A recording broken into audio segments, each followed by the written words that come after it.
मैं ओंकार हूं, जगत में व्याप्त संपूर्ण त्रिगुणात्मक गतिविधियों का प्रथम एवं प्रत्यक्ष दृष्टा। मेरी दिव्य दृष्टि से जगत का कोई भी परमाणु अछूता नहीं।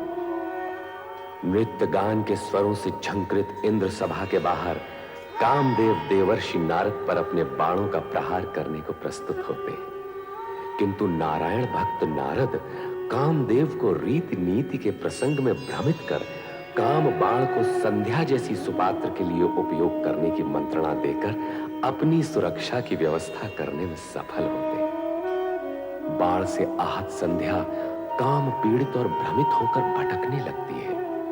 सम्मुख आए हर प्राणी को काम की दृष्टि से देखती हुई वो ब्रह्मा के समक्ष आती है।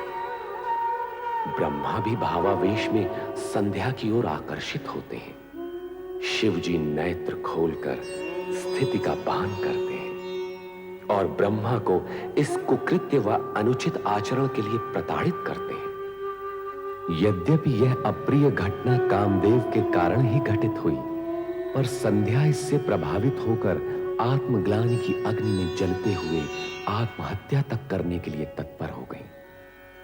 ऐसी स्थिति में ब्रह्मा जी संध्या को इस मानसिक पीड़ा से उबारने के लिए वशिष्ठ को प्रेरित करते हैं कि वे संध्या को शिव साधना के द्वारा मुक्ति का मार्ग बताएं।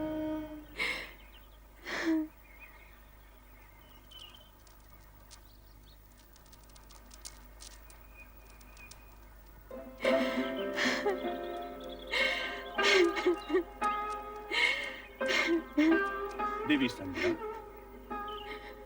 मैं वशिष्ठ ऋषि हूं। सृष्टिकर्ता ब्रह्मा जी ने मुझे तुम्हारे पास तुम्हारे क्रोध शोभ शमन के निमित्त भेजा। जब मेरे इष्ट देव शिव शंकर जी मुझसे कुपित हो गए हैं, तो मेरे इस जीवन का अर्थ ही क्या है? क्रोध शोभ शमन के उपरांत भी मेरे होने का क्या प्रयोजन? तुम्हारी प्रश्न पहली में ही तुम्हारा उत्तर भी है, अर्थात इष्ट देव शिव शंकर जी का कोप यदि तुम्हारा दुख है तो उन्हीं की प्रशंसा से तुम्हारा सुख भी हो सकता है। उनके कोप को शांत करने के लिए मुझे क्या करना होगा? देवादिदेव शिव शंकर जी की तपस्या। शिव शंकर जी अकेले ही धर्म अर्थ काम मोक्ष के आदि कारण है, आदि सृष्टा है, अद्वितीय है, पुरुषोत्तम है। उनसे तुम्हें सब कुछ मिल जाएगा। ओम नमः शिवाय इस मंत्र का जाप तब तक करती रहो जब तक शिव जी स्वयं प्रकट होकर तुम्हारा उद्धार करने के लिए बाध्य न हो जाए। मैं अवश्य करूंगी। अपने चित्त में ऐसा शुभ उद्देश्य लेकर तुम देवादिदेव शिव शंकर जी का चिंतन करो कि वो तुमसे प्रसन्न होकर स्वयं तुम्हें तुम्हारा अभिष्ट फल प्रदान करे। आपके मार्गदर्शन के लिए मैं अत्यंत आभारी हूँ। आपके आदेशानुसार शिव आराधना करके देवाधिदेव शिव शंकर जी को मैं अवश्य प्रसन्न करूंगी।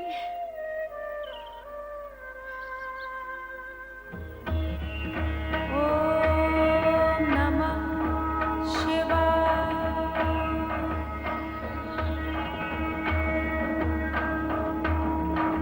ओम नमः शिवाय। ओम नमः शिवाय।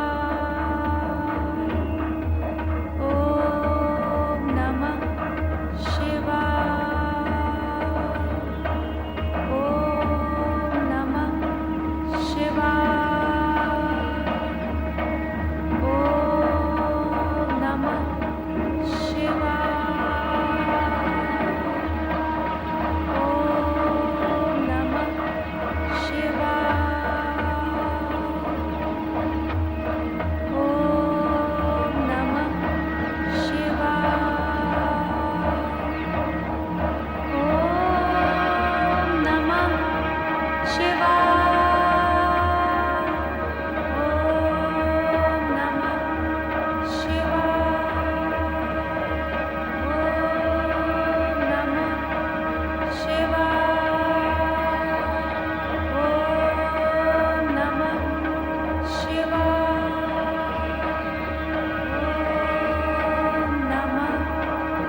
वरदान मांगो। महेश्वर, यदि आप मुझे प्रसन्नता पूर्वक वर देने के इच्छुक हैं और मैं उसे पाने के योग्य हूं, तो मुझे 2 वर दीजिए। पहला वर ये कि संसार में कोई भी प्राणी जन्म लेते ही काम से युक्त न हो। यौवनावस्था को प्राप्त होने के उपरांत ही उसमें कामेच्छा जागृत हो। तुम्हारा पहला वर मैंने तुम्हें दे दिया देवी। अब अपनी दूसरी इच्छा प्रकट करो। मेरी दूसरी इच्छा यही है प्रभु कि यही मेरी अंतिम इच्छा हो। तात्पर्य? आप मुझे इस दूषित देह से मुक्ति दीजिए प्रभु। उसके उपरांत आप मुझे एक नया जन्म दें, जिसमें एक ऐसे महामात्र से मेरा विवाह हो जिसके संदर्भ से मेरा नाम भी एक ऋतु के रूप में जाना जाए। तथास्तु। किंतु अब मेरे लिए क्या आज्ञा है भगवान? इस पर्वत के नीचे चंद्रभागा नदी के तट पर स्थित तपस आश्रम में मेघा ऋषि 12 वर्षों तक चलने वाले महायज्ञ का अनुष्ठान कर रहे हैं।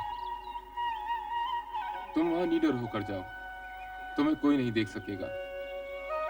तदुपरांत तुम्हारे मन में जिस पुरुष को पति रूप में पाने की इच्छा है, उसे हृदय में धारण किए अपने शरीर को यज्ञ की आहुति बनाकर अग्नि में होम देना। फिर वही अग्नि तुम्हारी जननी भी होगी, अर्थात तुम्हें एक नया जन्म मिलेगा।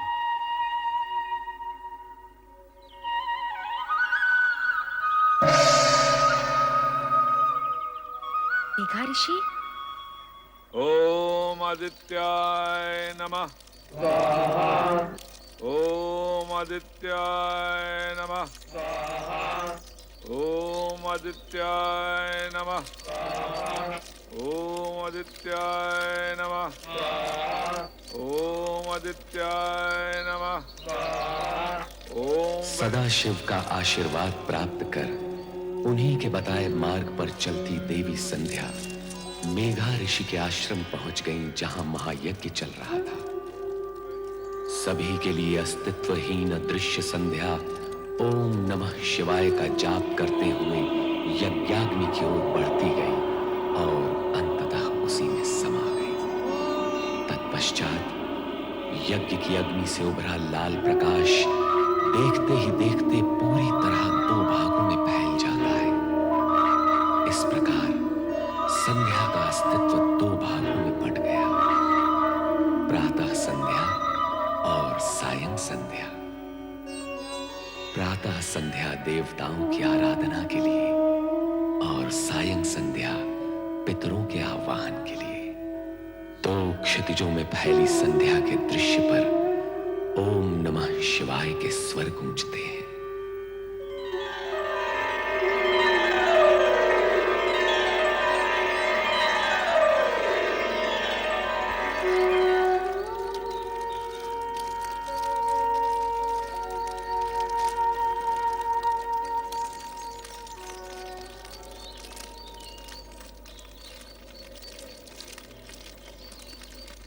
कौन है ये? कौन नारी है ये? प्रणाम ऋषिवर। कौन मायावी हो तुम? इस पवित्र अग्नि से प्रकट होने की धृष्टता तुमने कैसे की? क्यों की? क्या प्रयोजन है तुम्हारा? उत्तर दो। मैं आपकी पुत्री हूँ पितृवर, आपके आशीर्वाद की आकांक्षिणी हूँ। धर्म, नीति, मर्यादा और व्यवहार के नाते मैं तुम्हारे प्रणाम और चरण स्पर्श के लिए तुम्हें दीर्घायु और सदैव प्रसन्न रहने का आशीर्वाद तो दे सकता हूँ, किंतु अकारण पितृत्व का अधिकार नहीं दे सकता। भला तुम मेरी पुत्री और मैं तुम्हारा पिता कैसे हुआ? भगवान शिव की अनुकंपा और कृपा के कारण ही यह संबंध स्थापित हुआ है पितृश्रेष्ठ। कल्याणी, बार बार मुझे पिता संबोधित कर क्या तुम मेरे पितृभाव की परीक्षा ले रही हो? आप त्रिकालदर्शी हैं।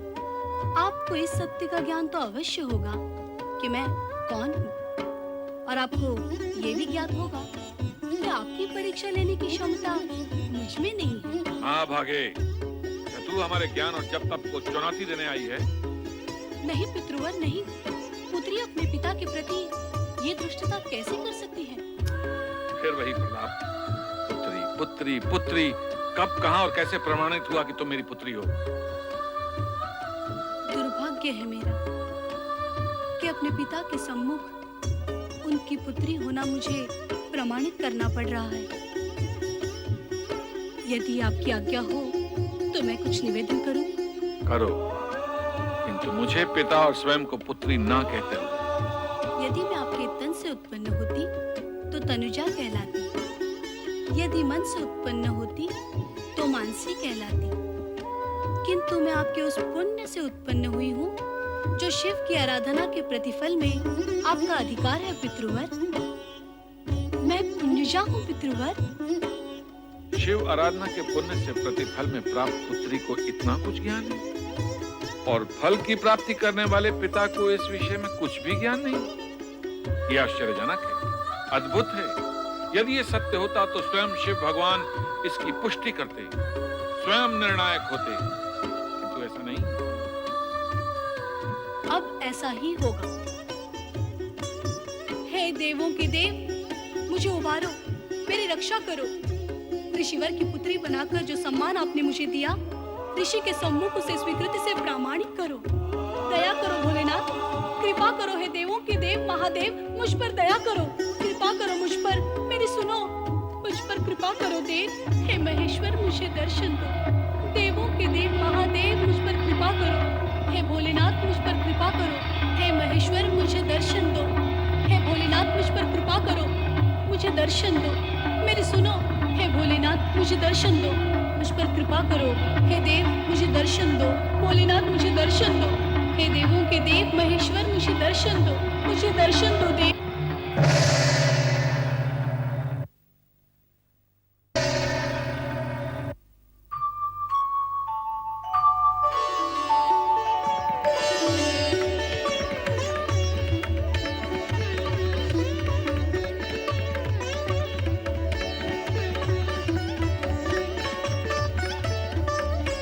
मेघऋषि, मेरा प्रकट होना पर्याप्त है अथवा भी आपको प्रमाण की आवश्यकता है? आपके प्रकट होने से ही सत्य प्रकट हो गया भोले भंडारी। तो फिर अपनी पुत्री का नामकरण कीजिए, उसे आशीर्वाद दीजिए। प्रभु, मैं आपकी आधी आज्ञा का ही पालन कर पाऊंगा। इसका नामकरण करके आशीर्वाद देने का कार्य तो स्वयं आप ही करेंगे। सूर्य की आभा है इसके मुख, अर्थात अरुण जैसी धरती से इसका मुखमंडल दीप्त है। इसलिए मैं इसका नाम अरुणधति निश्चित करता हूं। भगवान शिव शंकर की जय, देवी अरुंधति की जय, भगवान शिव शंकर की जय, देवी अरुंधति की जय। मेघऋषि, आपको देवी अरुंधति जैसी पुत्री प्राप्त हुई, इस सौभाग्य के लिए बधाई। अब इसका विवाह सप्त ऋषियों में विशिष्ट ऋषि वशिष्ठ के साथ कर इसके नाम को अमरता प्रदान करें। जो भगवान शिव शंकर की जय, भगवान शिव शंकर की जय, भगवान शिव शंकर की जय। देवादिदेव भगवान शिव का वरदान पाकर अरुंधति का भविष्य प्रशस्त हुआ और उनके वरदान स्वरूप ही सप्त ऋषियों में विशिष्ट ऋषि वशिष्ठ के साथ उनका विवाह निश्चित हुआ।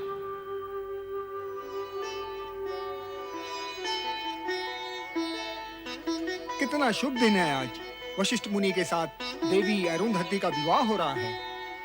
शुभ ही शुभ है ऋषिवर, किंतु ये समझ में नहीं आता कि शिव शंकर ने सप्त ऋषियों में से जानते हुए भी इस वर का चुनाव क्यों किया? ऋषि विश्वामित्र भी तो कम ज्ञानी ध्यानी नहीं थे। उनका तप तो देवताओं की ईर्ष्या का कारण है। हाँ, ये विचार तो मैंने भी किया था, किंतु उत्तर कौन दे?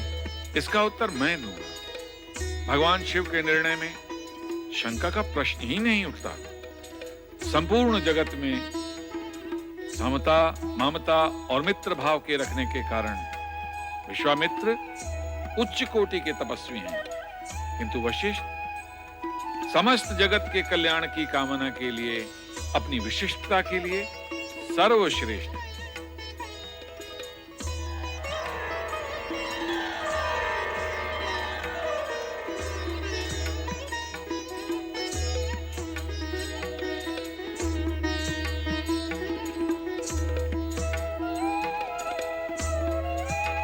हे प्रभु, इस शुभ घड़ी में आपके आगमन की हम व्यग्रता से प्रतीक्षा कर रहे थे।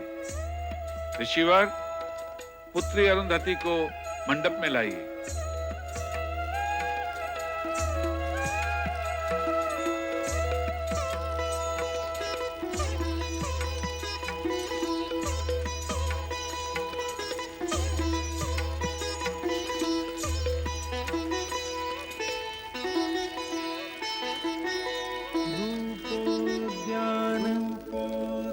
प्रफुल्ल प्रलिका कलिका केन्दु निम्बानन तन्वंगी शुभाः सुरसिका क्रीडा संरतिः शोभावारिधिनि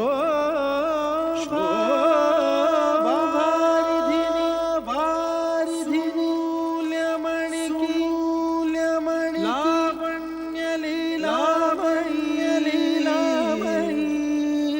शंछायाभाषिणि